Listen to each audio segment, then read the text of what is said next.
Hey friend, Graham Cochrane here, and welcome back to my mini series on how to create a profitable and successful online course. We've covered a lot in this series. Hopefully you've caught all 4 of the previous videos. But one element that's so important is the launch. When you actually launch your product and how you launch is so strategic. I literally thought about calling this video, "My online course launch just bombed. What do I do now?" It literally is that kind of video. If you have launched in the past and you had visions of tens of thousands of dollars in your head and you launched to 500 bucks or even $1,000 and you're disappointed, this video will help you. If you've never launched before and you don't know what's the big deal about launching, don't you just tell people it's for sale? Spoiler alert, no. This video will help you. I'm going to cover the 3 biggest mistakes people make when launching their online course. I know these are the mistakes because I've made them all, and I've since corrected them and made tons of money with them, going from $1,000 to $2,000 in a product launch to 5- and 6-figure launches on the regular. So pay attention. Don't be discouraged if you've made these mistakes. I'm the first one to make them, but I want to ensure that your launch is as profitable as possible. Let's dive in. I've talked with so many online business owners who have built and launched a course only to see it flop and bring few, if any, sales. And let me tell you, this is demoralizing. I don't want this for you. I don't want this for me. It's a lot of work to make a great online course, and when no one buys it, it just makes you want to give up. So in order for you to be successful when building and launching your course, what I want to do today is briefly highlight 3 big mistakes you should avoid at all costs. And if you already launched a course and it bombed, it's probably because you made 1 or 2 or all 3 of these mistakes. So if you're humble enough to learn what you could do better next time, then pay attention. And if you've never launched, then please pay attention, because this will help you avoid the frustration of launching your course to crickets, okay? Mistake number 1 is just not researching enough or at all, okay? And this is the most common mistake that I see. People seem to want to dismiss the idea of customer research, assuming that they already know their target customer well enough to build a course in a vacuum. And that's exactly what you're doing. You are building a course in a vacuum if you don't do any research. You have no outside input. You don't know what you're doing. Please don't be tempted to do this. Please don't be tempted to not research or just rush through your research. It will come back to haunt you. And don't be surprised if you don't sell anything if you didn't do any research. This will be a huge reason why. The only way to guarantee your course will sell, only way, is to find out what people want and then build it for them.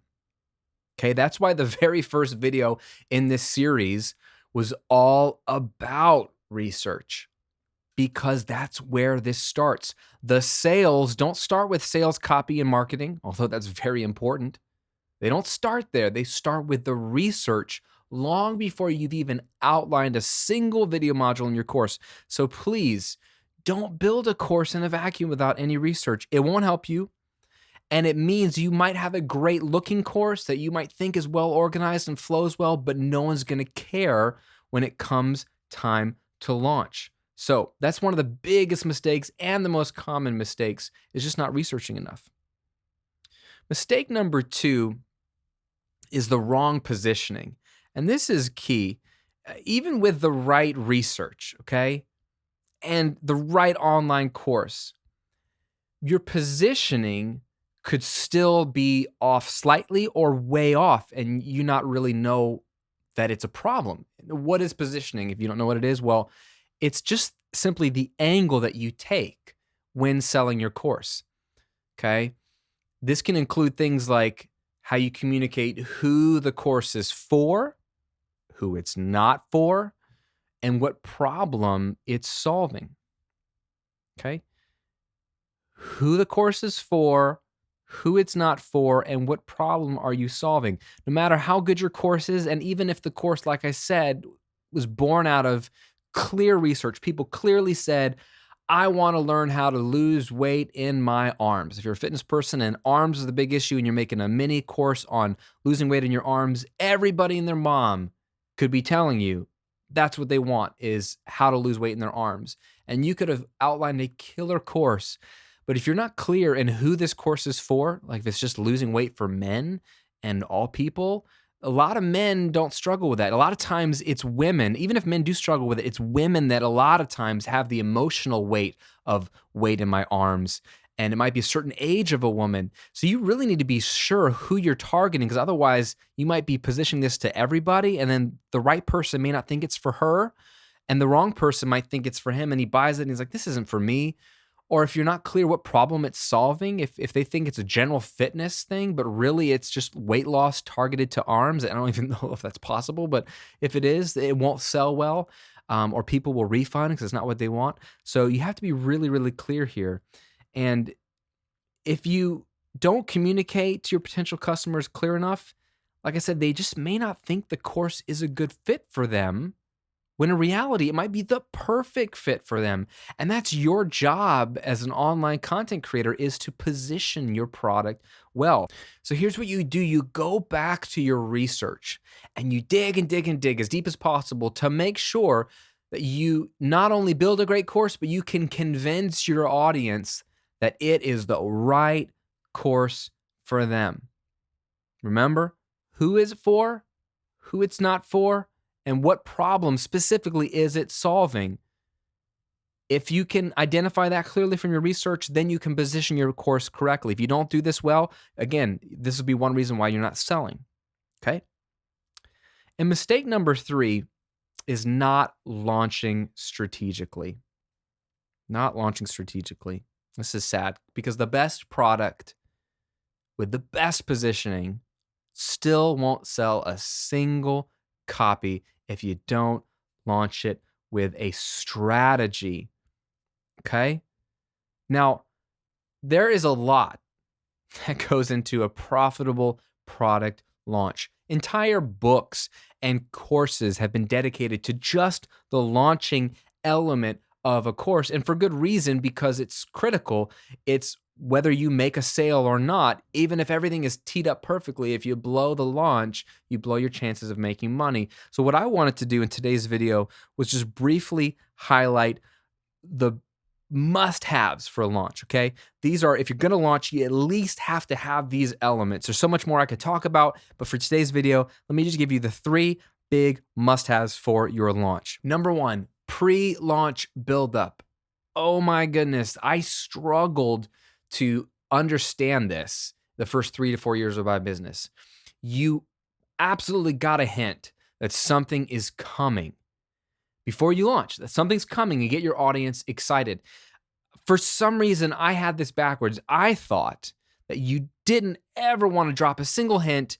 You want it to be a complete surprise so that it had bigger impact, so that the day I launched, it would be like, whoa, where is this coming from? This is amazing. And boy, I had this backwards. It's so funny. The moment I started to tee things up a bit and drip out hints that I was releasing something really cool related to this topic or this idea, it worked. My launches did better. And here's why. People love hype. Everything that gets sold is hyped, right? Movies. A movie doesn't come out without any hint that it's coming out. If they want it to do well, they release movie trailers, previews that they put in front of other movies months before. They put them on TV. They put them on the internet. They put them on Facebook.